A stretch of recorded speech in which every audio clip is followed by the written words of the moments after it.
la dernière fois, nous avons brièvement regardé la position de saint Irénée à travers son ouvrage Contre les hérésies, et je vous ai montré combien saint Irénée cherche à répondre à la gnose, donc à cette hérésie qui prétend obtenir le salut par la connaissance et qui est obsédée, on pourrait dire, par le problème du mal et par l'origine du mal. Et j'aimerais que nous revenions très rapidement sur saint Irénée en lisant deux textes pour bien comprendre qu'il y a chez lui, comme je l'ai dit en terminant la dernière fois, une certaine place pour une vraie science de Dieu.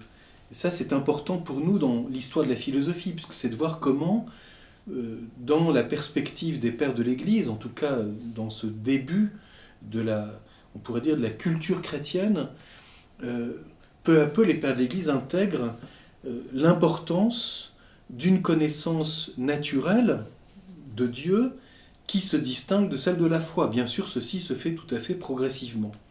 On a bien vu qu'au début, il y a d'abord un aspect apologétique, et ici, face à l'hérésie gnostique, on a envie de dire, ça oblige à préciser qu'il y a une certaine connaissance naturelle de Dieu, donc il y a un respect de l'intelligence à l'intérieur de l'attitude de foi chrétienne, et ceci va s'expliciter progressivement. Donc j'aimerais d'abord lire brièvement un texte de saint Irénée qui est tiré de l'Adversus Héréses, donc du Contre les hérésies, au livre 2. Voici le texte. Comment donc les anges ou le démiurge pouvaient-ils ignorer le Dieu suprême alors qu'ils étaient dans son domaine ? Qu'eux-mêmes étaient ses créatures, qu'ils étaient contenus par lui. Sans doute il pouvait leur être invisible à cause de sa transcendance, mais il ne pouvait leur être inconnu à cause de sa providence. Donc on voit bien, distinction entre Dieu demeure invisible, c'est-à-dire nous ne pouvons pas comprendre la totalité ou l'étendue de son mystère, et donc saint Irénée insiste ici sur la transcendance de Dieu, mais il n'est pas totalement inconnu. Et quelle est la raison que donne saint Irénée ? À cause de sa providence. Donc c'est important juste de retenir cela. Nous reviendrons sur cela avec beaucoup plus de précision, peu à peu, dans l'itinéraire de cette réflexion théologique à l'intérieur de la foi. Les choses vont peu à peu s'expliciter et se préciser. Alors, je continue encore un peu ce texte. Il pouvait être, comme les gnostiques le prétendent, immensément distant de lui. Mais puisque son domaine s'étendait jusqu'à eux, ils ne pouvaient pas ne pas connaître leur maître, ils ne pouvaient pas ignorer que celui qui les a créés est le Seigneur de toutes choses. Sa nature est invisible, mais elle est puissante. Et elle fait voir et sentir vivement par toute âme sa transcendance toute puissante et souveraine. Donc on voit bien la providence de Dieu, c'est-à-dire la manière dont les choses sont conduites, selon un certain ordre, etc., nous donne au moins, d'après saint Irénée, le sens que on peut dire quelque chose de Dieu. Il n'est pas totalement inconnu. Bien plus tard, évidemment, des siècles plus tard, saint Thomas d'Aquin soulignera que il suffit de croire que Dieu existe et qu'il est bon pour ceux qui le cherchent pour obtenir le salut, parce que ceci contient implicitement tout l'ordre de sagesse du mystère de l'incarnation. Donc ceci est bien sûr un regard typiquement théologique dans la foi chrétienne. Mais on voit bien, la providence nous fait connaître quelque chose de Dieu. Mais elle ne nous fait pas connaître totalement qui il est. Donc cette alliance, on pourrait dire la providence comporte une certaine présence, donc une certaine immanence de Dieu aux événements, à la conduite des choses. Et cependant, il transcende tout ce qu'on peut connaître de lui. Donc peu à peu se discerne, se distingue, cette distinction qui peu à peu sera explicitée.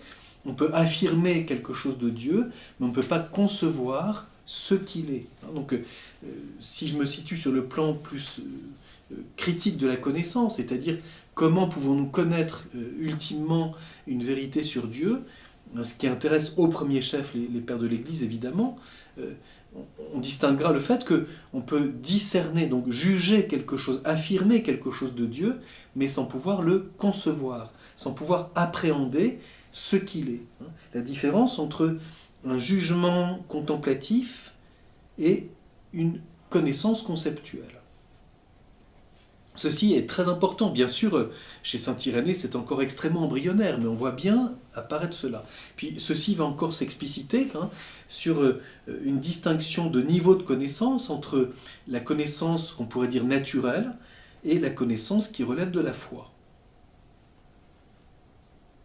Sans doute, nul ne connaît le Père si ce n'est le Fils, ni le Fils si ce n'est le Père, et ceux à qui le Fils l'a révélé. Donc ceci est une citation de l'évangile de saint Matthieu.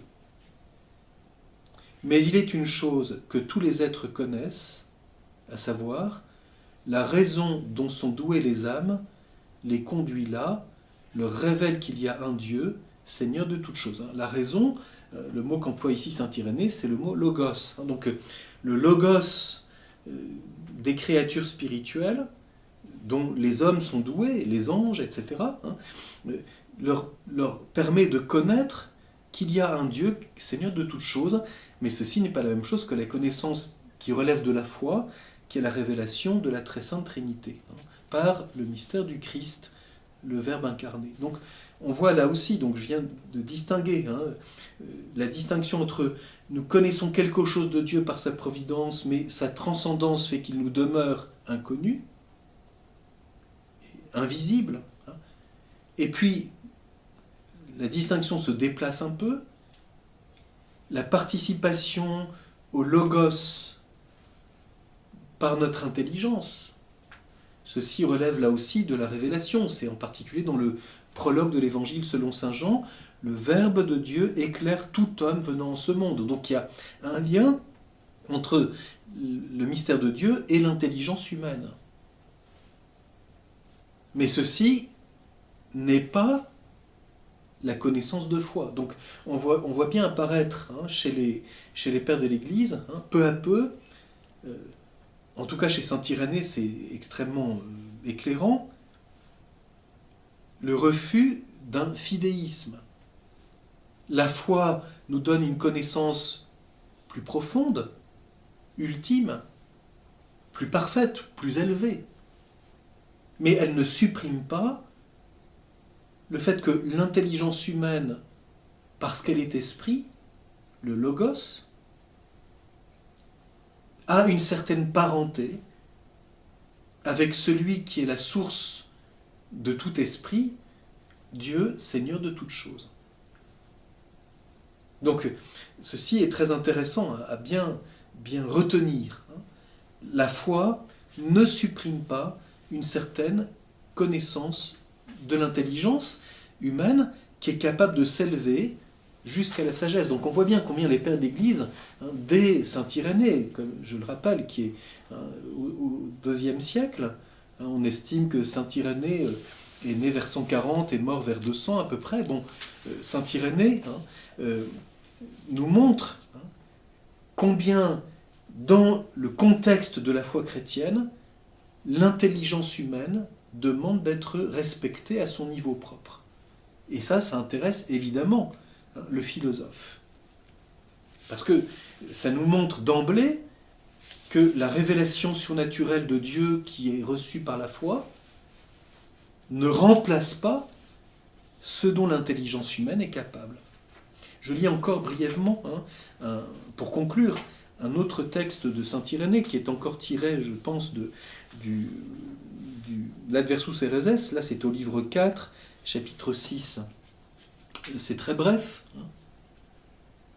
Déjà par la création, le Verbe, donc le Logos, révèle le Dieu créateur.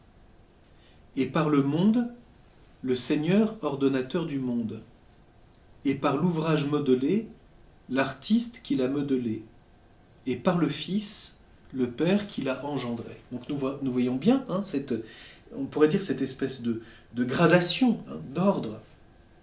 Le Verbe révèle le Dieu créateur dans la création.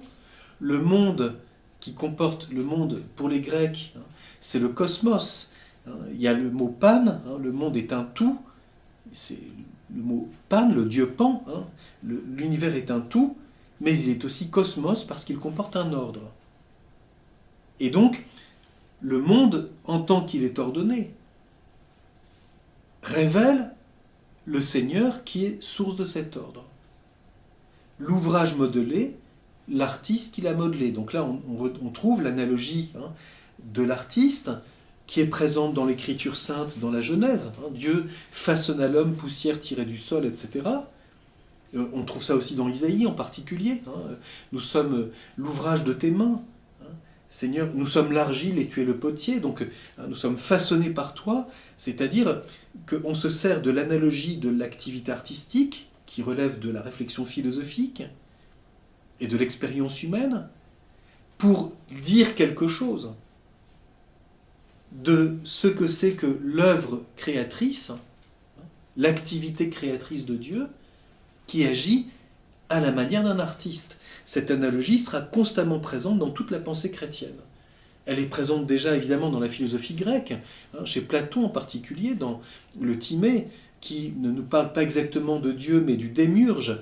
Et toute la question, les pères de l'Église vont, puis les grands théologiens médiévaux vont peu à peu purifier cette analogie en montrant sur quoi elle porte exactement. On voit bien que chez saint Irénée, c'est encore très, je dirais brut. L'artiste qui modèle l'œuvre, l'œuvre dit quelque chose de l'artiste. Bon. Mais nous verrons comment peu à peu, dans la pensée chrétienne, ceci s'est explicité et affiné, pour bien distinguer ce qui relève de l'art humain. Dieu n'est pas un démiurge qui façonne une matière préexistante, ce qui serait une manière trop matérielle de transposer l'activité artistique. L'artiste coopère avec la matière, il n'en est pas la source. Il l'a choisie, mais il la travaille. Et donc, elle est avant son travail. Et on verra comment peu à peu, dans toute la pensée théologique, on va purifier cette analogie de l'activité artistique pour montrer que Dieu ne coopère pas avec une matière préexistante. Et donc son activité créatrice porte sur l'être en tant qu'être. Ce sera notamment le grand apport de saint Thomas d'Aquin dans son traité de la création, en montrant comment il y a bien une analogie avec l'art, mais qui porte sur un point précis. Et en tout cas pas sur une transformation d'une matière préexistante. Et enfin, et ça relève proprement de la foi, nous retrouvons le texte de l'évangile de Matthieu et bien sûr le prologue de l'évangile de Jean. Le Fils révèle le Père qui l'a engendré. Donc dans saint Matthieu, chapitre 11, verset 27, nul ne connaît le Père sinon le Fils, et celui à qui le Fils veut le révéler. Donc c'est toute l'économie de la révélation par le mystère de l'incarnation. Et puis dans l'évangile de Jean, dans le prologue, le Fils éternellement est dans le sein du Père. Et saint Jean, nous souvenons, termine son prologue par cette affirmation: Dieu, personne ne l'a jamais contemplé, mais le Fils qui est dans le sein du Père, c'est lui qui a conduit à le connaître. C'est lui qui l'a explicité, littéralement. Et donc, on voit bien cette espèce d'ordre très profond. La création, le Créateur, l'ordre du monde, celui qui est source de cet ordre, donc Dieu qui est source de toute chose dans sa sagesse, parce que la sagesse est source d'un ordre. L'œuvre qui fait connaître l'artiste, le Fils qui fait connaître le Père. Donc, ceci, bien sûr, n'est qu'une brève évocation de la pensée de saint Irénée, mais ça vaut la peine d'essayer de le connaître et de découvrir combien, peu à peu, la réflexion des pères de l'Église a assumé toute une pensée philosophique, notamment dans ce respect de l'intelligence humaine. Alors j'aimerais aujourd'hui brièvement aborder maintenant la position d'Origène. Origène, c'est toute l'école qui, à la fois, vient d'Alexandrie, mais qui va être confrontée notamment à travers son ouvrage Contre Cels, qui est aussi une polémique, on pourrait dire une apologétique chrétienne, la manière d'assumer toute l'écriture. Bien sûr, ce qui est très intéressant chez Origène, c'est de lire ses commentaires scripturaires, notamment son commentaire de l'évangile de Jean, auquel saint Thomas d'Aquin a beaucoup puisé, ainsi qu'à d'ailleurs au commentaire de saint Augustin, celui de saint Jean Chrysostome, etc. Mais Origène a commenté l'évangile de Jean, hein. Il a commenté, il y a des homélies d'Origène sur le Cantique des Cantiques, etc. Donc ces commentaires scripturaires sont tout à fait extraordinaires, hein. Et si on avait le temps, il faudrait bien sûr se pencher sur cela. Mais il y a un ouvrage qui le rend très célèbre, et qui est d'ailleurs écrit tout à fait à la fin de sa vie, hein, qui s'appelle Contre Cels.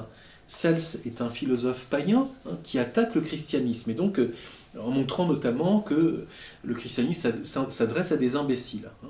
Et donc Origène va montrer que, de quelle manière, au contraire, le christianisme assume, hein, toute la pensée antique, et notamment la position de Platon. Alors, Origène se trouve un peu à la jonction de deux mondes, hein. Il va être un peu celui qui cherche à faire, au fond, à poser ce problème. D'une part, il est héritier de Clément d'Alexandrie, dont il a été le disciple, hein, et de la position de Saint Justin, donc toute la position alexandrine, hein, qui est très marquée par la philosophie grecque, en particulier la position de Platon. Et donc une vision, on pourrait dire, hein, très intellectuelle de la foi, comme tout de suite, nous sommes au-delà du devenir, hein, nous ne sommes pas liés aux contingences du monde physique, qu'il pleuve, qu'il neige ou qu'il vente, nous ne sommes pas... nous méprisons souverainement le caractère éphémère des fleurs, n'est-ce pas? Donc la position platonicienne. Et puis, l'héritage qui vient d'Irénée, et qui est très profondément biblique, est marqué par la figure du Christ. Et donc, un interprète d'Origène a eu cette formule tout à fait intéressante. Origène a dû résoudre le problème le plus grave de la théologie chrétienne, à son époque, faire place à la théologie juive de l'histoire, à côté de la philosophie platonicienne de la vie éternelle. Donc ça, c'est très intéressant. Il y a bien ici une problématique tout à fait typiquement chrétienne.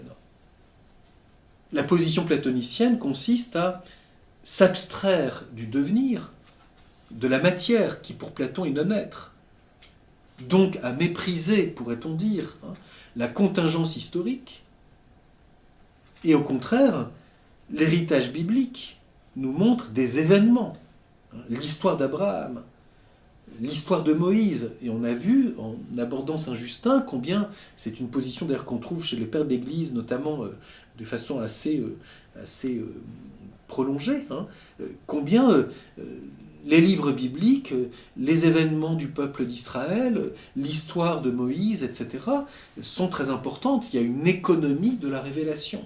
Donc, c'est bien Origène qui, le premier, d'une certaine façon, va, on pourrait dire, expliciter la relation entre la théologie et l'économie.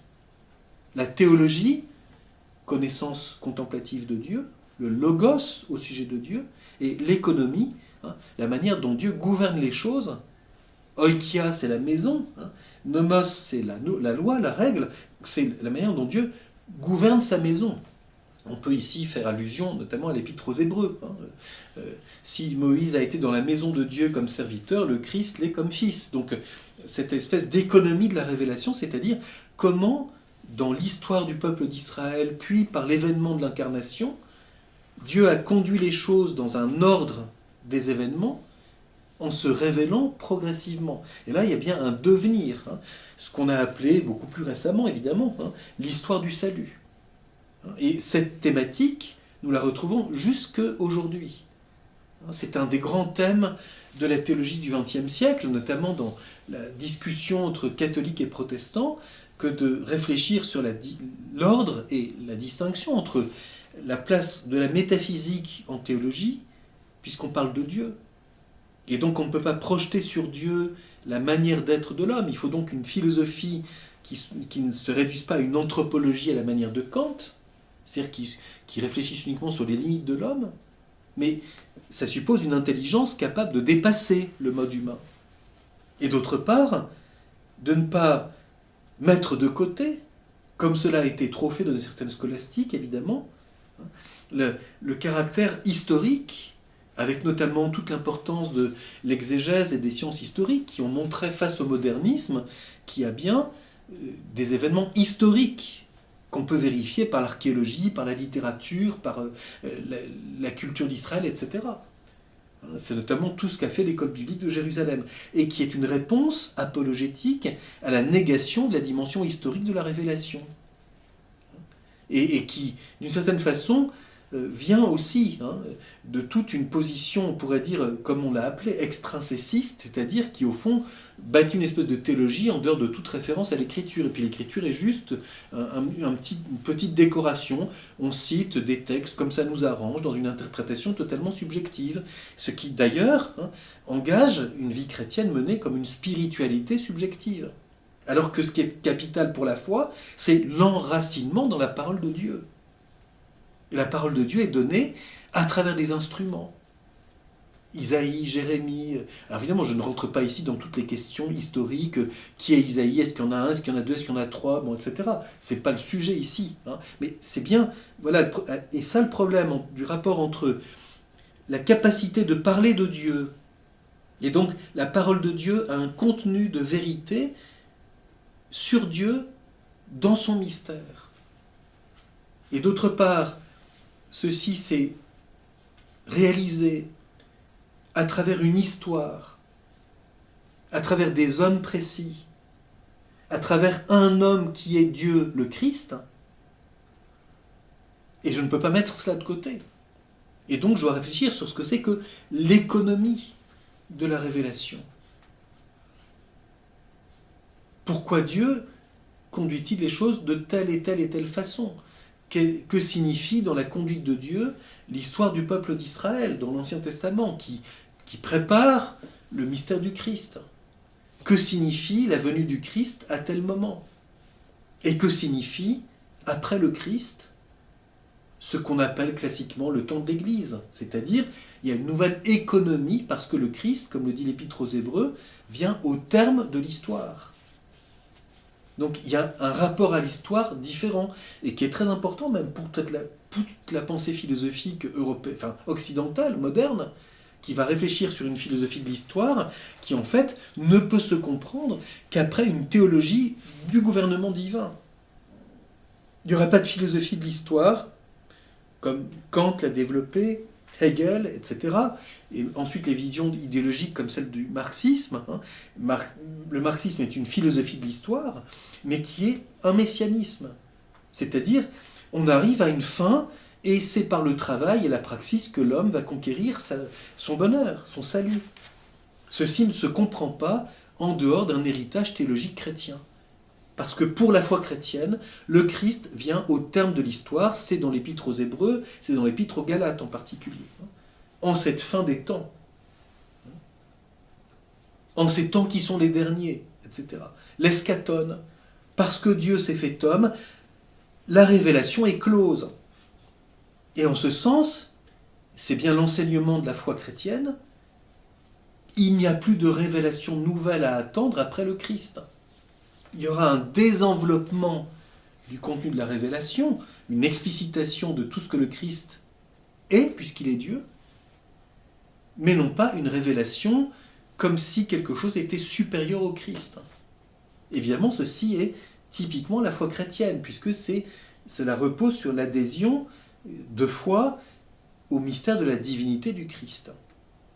Donc, Origène est le premier qui se trouve confronté à ce problème, mais qui, j'ai dire, le porte dans sa personne, puisqu'il est à la fois disciple de Clément d'Alexandrie, donc héritier de toute la grande position de l'école d'Alexandrie qui assume le platonisme, et puis le contact avec le peuple juif. Quand on lit le Contre-Cels d'Origène, on voit bien qu'il argumente en permanence à partir de l'Écriture, et qu'il montre la relation entre le judaïsme et le christianisme, c'est permanent. Et ceci est bien le problème qui est le sien. Bien voir la relation entre les deux. Alors, de Clément d'Alexandrie, il a reçu ce fait, qu'on a déjà évoqué précédemment, que la philosophie apparaît comme une propédeutique à la foi chrétienne. Je voudrais simplement lire ici un texte de Clément d'Alexandrie, c'est dans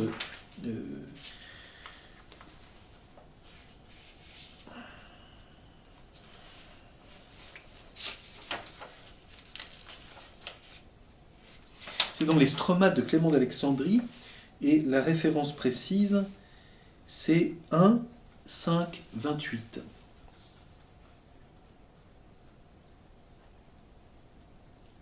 La sagesse, avant la venue du Seigneur,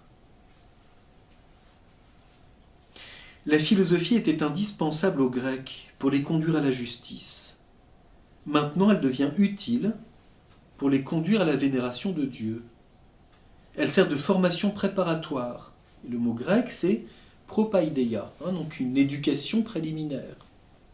On pourrait dire, oui, une propédeutique, c'est précisément la transcription littérale du mot grec propaideia. Une propédeutique. La philosophie est une propédeutique. Aux esprits qui veulent gagner la foi par la démonstration. La philosophie est un travail préparatoire. Elle ouvre la route à celui que le Christ rend ensuite parfait. Alors, il y a ici une question que je soulève, je ne vais pas la traiter aujourd'hui, mais c'est ça que l'histoire du christianisme nous montre en particulier. Comment penser cette relation? Qu'est-ce que c'est que cette préparation? Est-ce que ça signifierait que la foi exige d'abord d'être philosophe? Bien sûr, ceci est contraire à ce que c'est que la foi. Donc, qu'est-ce que ça signifie exactement? Est-ce que c'est le fait que la philosophie éduque l'intelligence dans ce qu'elle a de plus profond, et donc la rend intelligence plus profondément humaine, parce qu'elle est ordonnée à la vérité, et donc disposée à s'ouvrir à la vérité qui vient de la révélation de Dieu. Donc, je pose la question, qu'est-ce que c'est exactement que cette propédeutique? Est-ce que c'est dans le contenu? Comment penser ça? Elle ouvre la route à celui que le Christ rend ensuite parfait. Il n'y a certes qu'une route vers la vérité, mais elle est comme un fleuve intarissable vers lequel débouchent les autres cours d'eau venus d'un peu partout. Donc on voit bien, Clément d'Alexandrie voit la révélation comme un grand fleuve qui conduit à la vérité, mais qui entraîne dans son courant, on pourrait dire, tous les affluents qui contribuent à la vérité, en particulier la philosophie.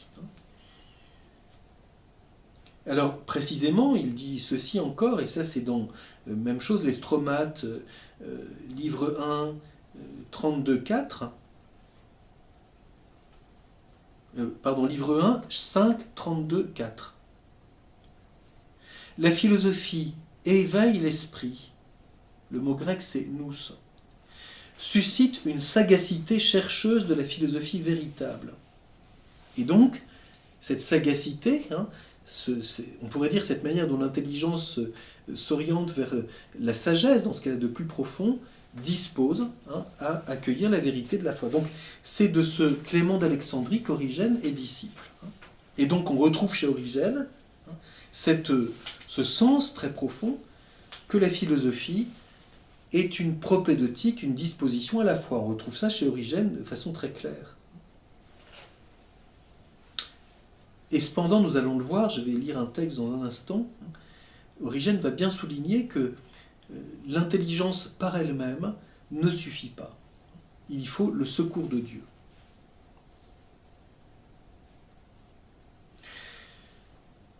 Pour Origène, et nous retrouvons ici un thème que j'ai déjà évoqué en particulier à propos de Saint Justin, la philosophie qui va venir au service de la vérité de la foi, comme une propédeutique, aide à expliciter le double rôle qui est celui du docteur, de celui qui enseigne. Et ça, nous retrouverons ça constamment jusque dans la théologie médiévale. Nous avons déjà évoqué ça à propos de Saint Justin, mais nous retrouvons ça chez Origène, c'est extrêmement clair, c'est constamment présent dans le Contre Cels. D'une part, on a besoin de l'intelligence pour détruire l'erreur. Donc l'erreur à laquelle s'attaque Origène, c'est celle de Cels, qui a écrit un ouvrage que nous n'avons plus qu'à travers la réponse d'Origène, mais il y a des citations qui font des lignes et des lignes, où Origène cite Cels et il répond point par point. Et donc détruire l'erreur en montrant combien c'est inacceptable. Ce que Cels, nous allons lire 2 textes qui vont nous le montrer très concrètement. Et puis, deuxième, on pourrait dire, fonction de la théologie, c'est non seulement détruire l'erreur, mais établir la vérité. Alors, pour illustrer cela, je voudrais lire maintenant 3 textes d'Origène tirés du Contre Cels. Le premier, c'est au chapitre...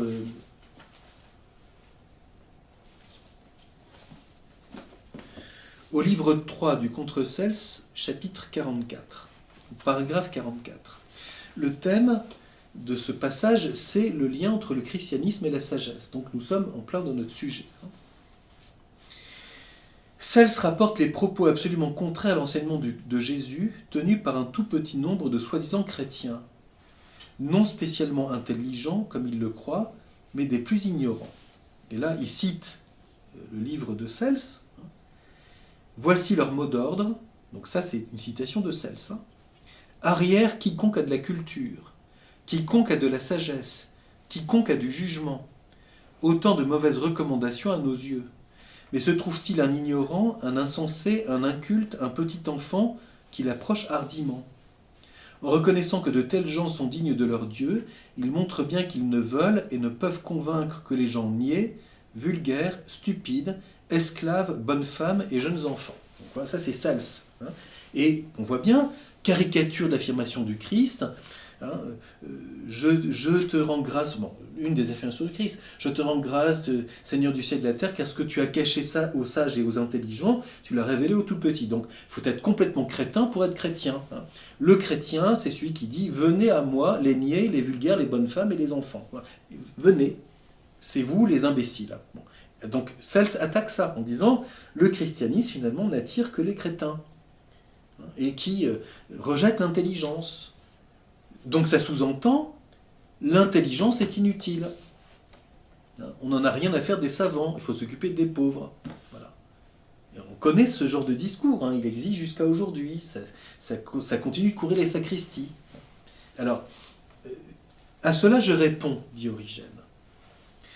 Si, malgré l'enseignement de Jésus sur la continence, citation de l'Évangile, quiconque regarde une femme avec convoitise a déjà dans son cœur commis l'adultère avec elle, on voyait parmi tant d'autres quelques soi-disant chrétiens vivre dans la débauche, on aurait bien raison de les blâmer pour leur vie contraire à l'enseignement de Jésus.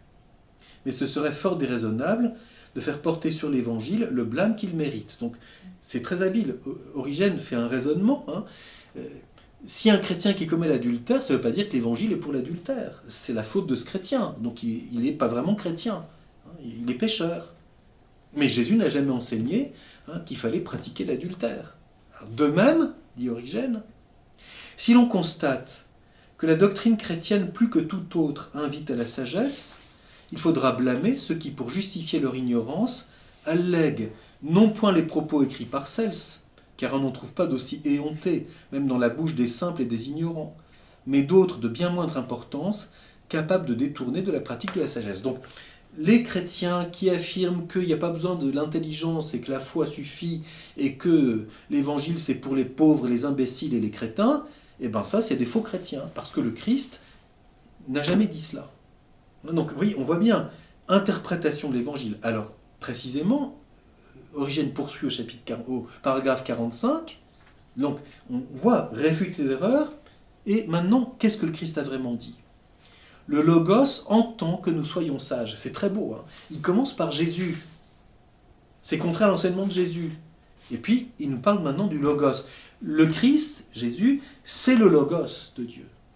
Et le Logos entend que nous soyons sages. Le Christ n'est pas celui qui invite à la bêtise, puisqu'il est la lumière née de la lumière. Donc, au contraire, il entend que nous soyons sages. Et on peut le montrer soit par les anciennes écritures juives dont nous gardons l'usage, donc l'Ancien Testament le montre déjà, donc on voit bien qu'Origène n'est pas du tout marcioniste. L'Ancien Testament fait partie de la révélation. Soit aussi par celles qui sont postérieures à Jésus, dont les églises reconnaissent l'inspiration divine. Or, il est écrit, au 50e psaume, que David dit dans sa prière à Dieu, « Tu m'as révélé les secrets et les mystères de ta sagesse. » Et en lisant les psaumes, on trouve ce livre rempli d'un grand nombre de sages doctrines. De plus, Salomon demanda et obtint la sagesse. et de sa sagesse on peut reconnaître les marques dans ses écrits, quand il enferme en peu de mots une grande profondeur de pensée. On y trouverait entre autres nombre d'éloges de la sagesse et d'exhortations sur le devoir de l'acquérir. On se rappelle, les livres des Proverbes, le livre de la sagesse, le livre de l'Ecclésiaste, etc. Donc tous ces livres sapientiaux de l'Ancien Testament se servent bien de l'analogie de la sagesse et invitent à l'acquérir. Et telle était même la sagesse de Salomon que la reine de Saba, ayant appris sa renommée et la renommée du Seigneur, vint le mettre à l'épreuve en lui posant des énigmes. Elle lui dit tout ce qui était dans son cœur. Et Salomon répondit à toutes ces questions. Il n'y eut pas une question qui resta cachée au roi sur laquelle il ne fournit pas de réponse. La reine de Saba vit toute la sagesse de Salomon. Ça, c'est des citations de l'Écriture. Et toutes ses ressources. Et hors d'elle-même, elle dit au roi, c'est donc la vérité que j'ai entendu dire dans mon pays sur toi et sur ta sagesse. Je n'ai pas voulu y croire quand on m'en faisait part, avant de venir et de voir de mes yeux. Et voici qu'on ne m'en avait pas dit la moitié. Tu surpasses en sagesse et en intelligence et en magnificence tout ce que j'ai appris par ouï-dire, etc., etc. Alors, un peu plus loin,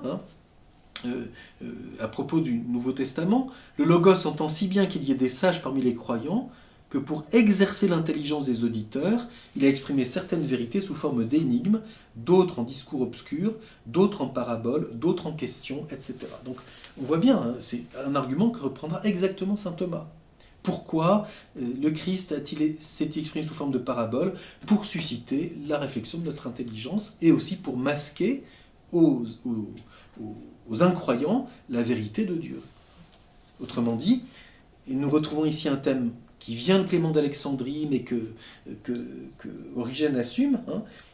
Il est besoin du Logos pour parler de Dieu, même à l'intérieur de la foi, parce que Dieu est Logos. Donc je ne vais pas plus loin pour le moment. Il suffit de continuer à lire. Pour revenir aux livres écrits après Jésus, etc., on ne trouverait que les foules de croyants écoutent les paraboles comme si elles étaient au dehors et seulement dignes des doctrines ésotériques.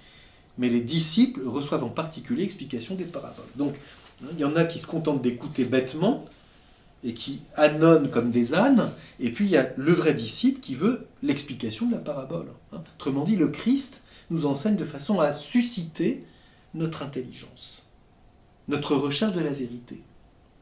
Alors c'est peu à peu que s'explicitera de quelle manière l'intelligence humaine peut expliciter ce qui relève de la foi. Je lis encore un autre texte, là c'est dans le livre 3 du Contre Cels, non pardon, le livre 6, mais dans l'édition des sources chrétiennes c'est le tome 3, et livre 6, chapitre, paragraphe 12. Je passe à une autre accusation de Cels. Il ne connaît même pas nos textes. Mais par suite de méprise, nous accuse de soutenir que, citation, la sagesse humaine est folie devant Dieu. Donc citation de Cels. Alors que Paul dit, la sagesse de ce monde est folie devant Dieu. Cels ajoute, la raison de cette maxime a été dite depuis longtemps, d'après lui, la raison qui nous fait tenir ce langage est la volonté d'attirer les seuls gens incultes et stupides. Mais comme il l'a noté lui-même, il en a déjà parlé plus haut, et j'ai répondu de mon mieux à l'argument, c'est ce qu'on vient de dire. Il n'en a pas moins tenu à montrer que nous l'avions imaginé ou emprunté aux sages de la Grèce, disant qu'autre est la sagesse humaine, autre est la sagesse divine.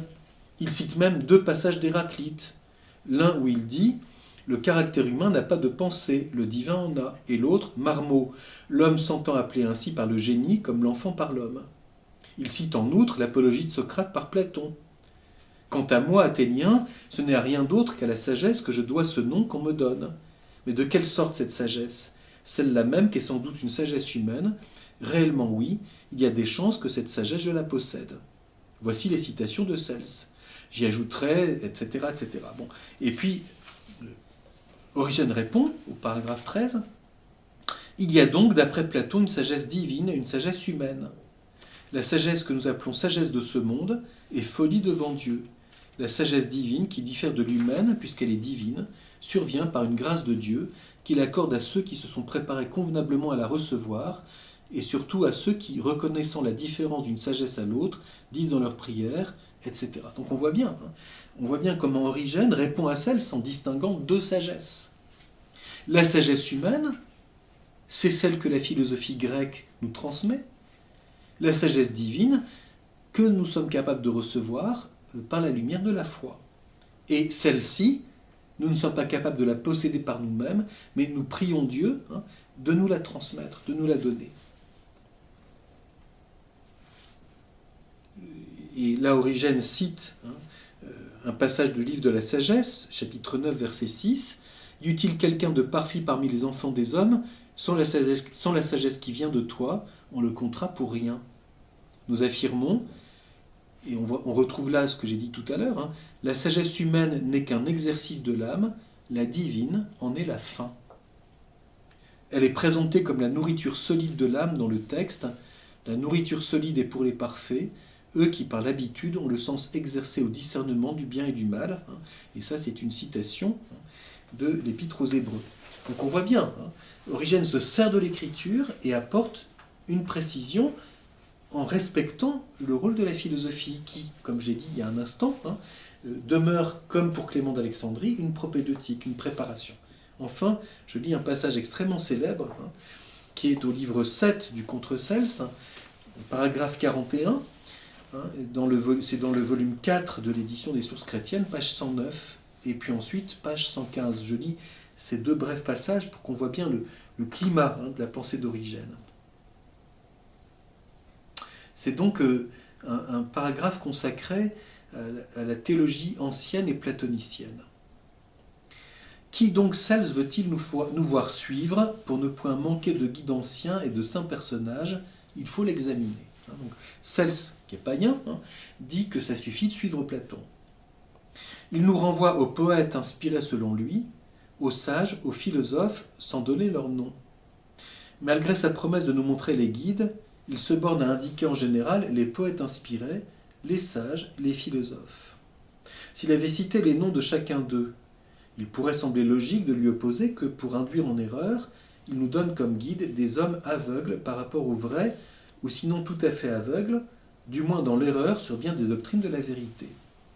Entend-il donc par poète inspiré Orphée, Parménide, Empédocle, Homère lui-même ou encore Hésiode? Libre à chacun de montrer comment ceux qui suivent de tels guides marchent dans une voie meilleure et ont plus de secours dans les difficultés de la vie que ceux qui, grâce à l'enseignement de Jésus-Christ, ont dit adieu à toutes les images et statues et même à toute la superstition judaïque et qui, par le Logos de Dieu, lèvent leur regard vers Dieu seul, le Père du Logos. Donc on voit bien. De quoi Cels parle-t-il exactement? Donc revenons au texte et regardons de quelle manière ceux qui sont guidés par Homère ou Hésiode marchent pour résoudre les difficultés de la vie.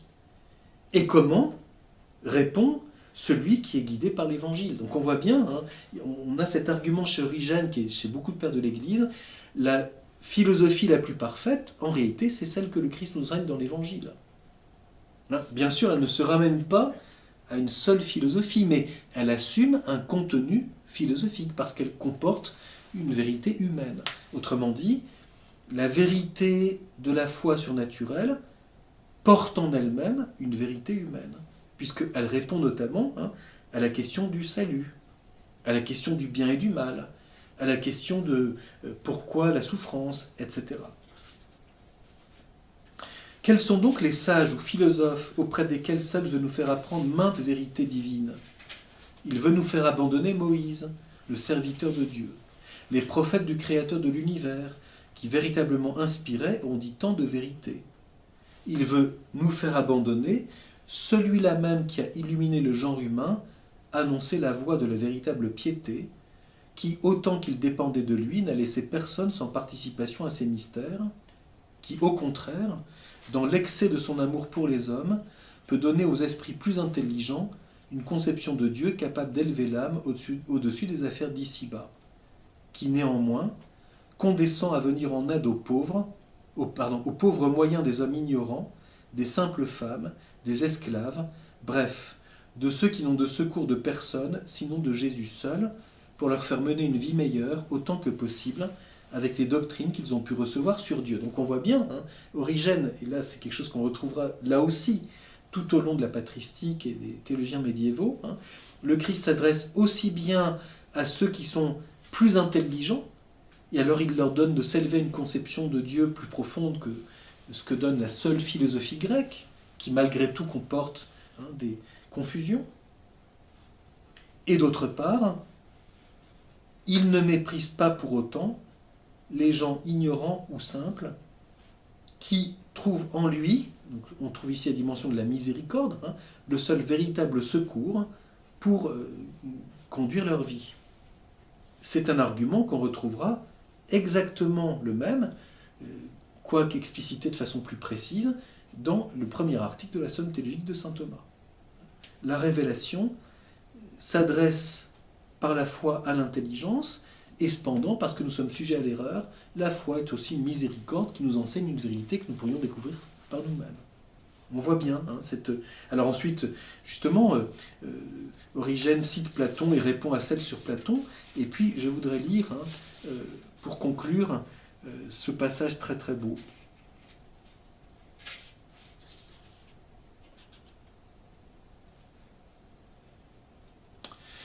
Elle est assurément sublime et non point méprisable, la sentence de Platon.